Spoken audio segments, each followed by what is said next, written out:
Welcome back folks, I'm Lloyd Purvis and this is Run4Adventure. Moving into the month of September, I can't quite believe I'm saying that, this year is going so quick.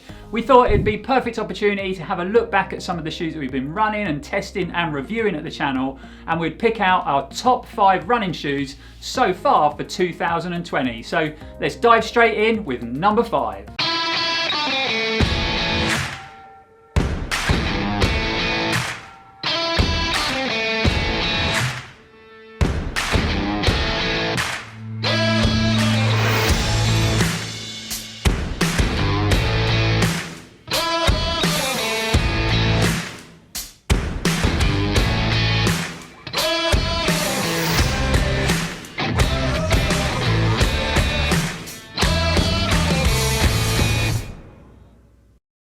So coming in at number 5 is Nike's Alphafly Next.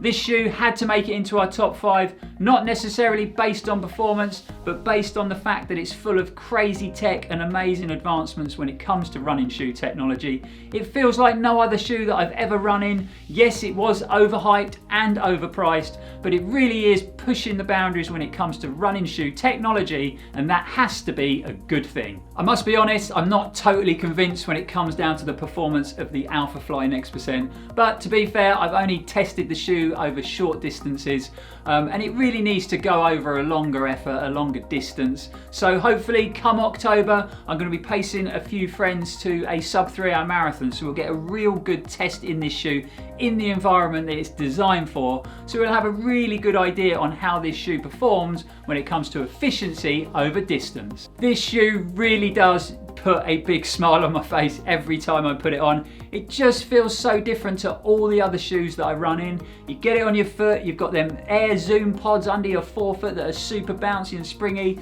that carbon plate, this awesome Zoom X compound in the midsole, and then your foot is encased in this Atom upper, which again feels like no other upper that I run in. Super light, really breathable. It feels like you haven't got an upper on, yet you're really dialed into that midfoot and locked down into the shoe. And again, I put it on, I love the feel of it, it puts a smile on my face. I would compare it to if you're really into your sports cars, you drive a Mondeo all week to work and you've got a Ferrari sitting in the garage.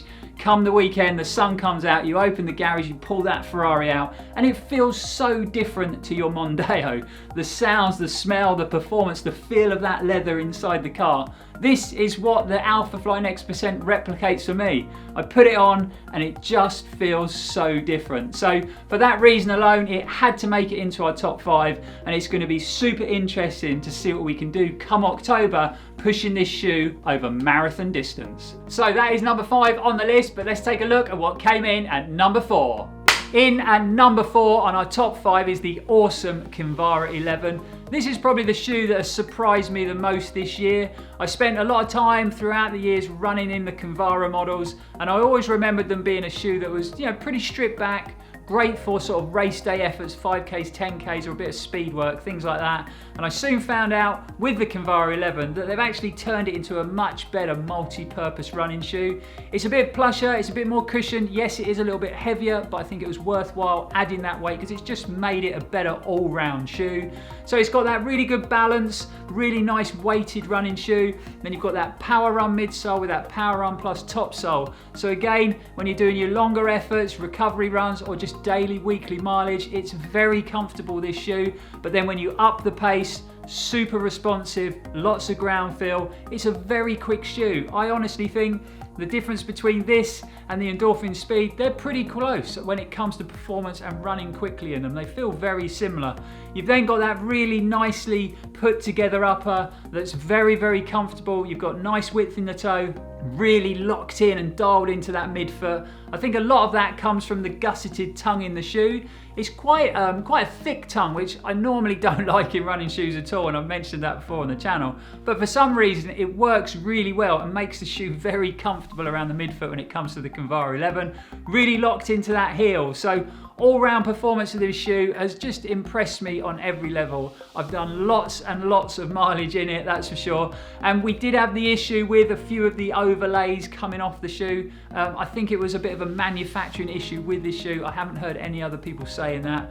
But I would still put that to one side for the way it's performed. It really has been an awesome shoe, and it's become a go-to running shoe for me. I do a lot of mileage in this shoe, whether it be short speed work or long recoveries. So it really will do everything extremely well.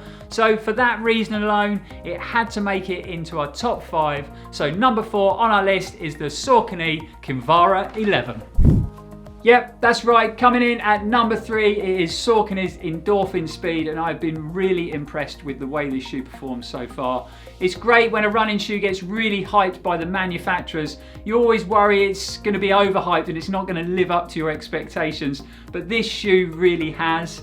I'm loving the Power Run PB midsole. It's that great level of comfort and cushioning, but still super responsive. You feel like you're getting loads of energy return from that midsole. You've got that TPU plate that gives you that nice pop off toe off, and then you've got that speed roll technology in that midsole as well. I thought that was just a load of made up nonsense by Saucony, to be honest, but it really does work, and you can really feel that shoe helping you through forward motion. And then you throw in this super lightweight, very breathable, very comfortable and really well fitting upper, and you've got an awesome package built for speed. At $155 in the UK, I think that's a pretty good price for a shoe with the level of performance you get from it. And when you think about the other shoes it's competing against, still a lot of money, but I think it's pretty good value. I actually took the Endorphin Speeds out for a 5K time trial the other night, put on by Cornwall Athletics Club, and this shoe helped me get a 5K PB, and it felt really comfortable and really quick while I was doing that. I've run the shoe up to half marathon distance, I haven't gone any longer, but it's going to be really interesting to see how this performs over marathon distance. And I'm actually favouring this shoe maybe for my Manchester marathon shoe next year over the Alphafly Next %. Just because it feels a bit more shoe-like. It's not a crazy shoe when you put it on. It feels like a running shoe. It feels a bit more connected, a bit more stable, and it's definitely easier to go around corners in the Endorphin Speed compared to the Alphafly. So that's right, coming in at number 3 in our top 5, it is the Endorphin Speed from Saucony. Coming in at number 2 is the brilliant Hoka One Rincon 2. I was a massive fan of the original version of this shoe. I did pretty much all my road running in it, whether it be daily mileage, marathon efforts, race day marathons, 5Ks, 10K speed work, tempo work, and I was amazed how well it handled and crossed over to all them aspects of my running. When I heard that Hoka were changing it, I crossed my fingers, hoped for the best. I didn't want them to spoil a shoe that I loved, and this is what we got, the Rincon 2. Pretty much the same shoe. Yes, there's been some changes to the upper, but it's still a really light shoe, really well balanced, and I think the changes to the upper have actually improved the shoe. Not that I had any problems with the initial upper, but it's a little bit plusher, a little bit more comfortable around the foot, I feel, in the new upper. You've still got that awesome midsole that was in the original shoe, so that real great balanced midsole, super light, well cushioned but not super soft where you feel you're losing energy. So comfortable on your long stuff, but then responsive on the quicker stuff. You've got that rocker in the midsole that really helps promote that forward motion, and then you pair that up with that really nice, breathable, comfortable upper and well-fitting upper, and you have got a really versatile package. I love the simplicity of it, you know, there's no speed roll technology, there's no carbon plates, AirPods, there's no £250 price point. It's £110 and it's a basic, light, daily training shoe that will handle everything and you will enjoy doing everything in it. So a great all-round versatile shoe. I don't think I've ever run in a shoe as versatile as this. The Kinvara is good. I think the Rincon is just a little bit better. I really wish that Hoka had addressed that outsole wear issue and put a bit more blown rubber on the lateral edge of the shoe. So if you're listening, Hoka, Rincon 3, let's get a bit more blown rubber on that outsole. It doesn't affect performance. It's not really that big an issue. I'll still get lots of mileage out of this shoe, and it's not going to put me off buying these shoes and running in these shoes because they perform so well and are so versatile. So coming in a super strong second place and pushing for number 1 spot, the Hoka Rincon 2. So coming in at our top spot, numero uno, top of the pops, is the Nike Waffle Racer. I can't quite believe it myself that I'm saying this about this shoe. I bought this shoe as a bit of a laugh to make a bit of content on the channel, and it's actually turned out to be my favourite shoe of 2020 so far, which is pretty unbelievable. Yeah, you don't believe it either, do you? Actually, our top shoe has to be the Saucony Peregrine 10. So this shoe really did have to come out on top for me. Why? Because it is probably the most versatile trail shoe that I've ever run in. Saucony say this is a trail shoe that can run anywhere. It's their tagline for the shoe, and it really can. It will run any season, summer, winter, spring, autumn, and it will run and perform brilliantly in them conditions. I've run it in the summer on dry trails. It's super comfortable, really grippy on the loose stuff. I ran it in the winter and the muddy, boggy, wet stuff, super slippery rock out on the coast path, and you feel really dialed in and really connected. Other features that I love about this shoe, the upper, the way it really hugs you around that midfoot, you feel really dialed in, really connected to the shoe. But then you've got nice space and nice width in the toe box, so great if you're doing longer mileage, your feet are expanding a bit, it's going to give you that volume you need in the toe box. Working down to the midsole, it's got that awesome Power Run midsole, and then you've got that Power Run Plus top sole, so super comfortable. It's not going to give you that sort of deep, soft cushion feel, say like a Hoka Speedgoat, but you're still comfortable under that foot. And then you've got nice levels of connection and ground feel, which I want in my trail shoes, especially when I'm running on technical terrain. Then you come down to this wicked outsole. This Power Track rubber is brilliant in any conditions, whether it be loose, dry trail. You've got this nice 5mm multi-directional lug, so really, really grippy. And then when it comes to winter running, mud and wet rock, super sticky. I mean, I've never felt like I'm going to fall over or slip in this shoe. I've always felt connected. Then you work in that brilliant rock plate under your forefoot. It really does give you that added level of protection, especially on hard, rocky terrain.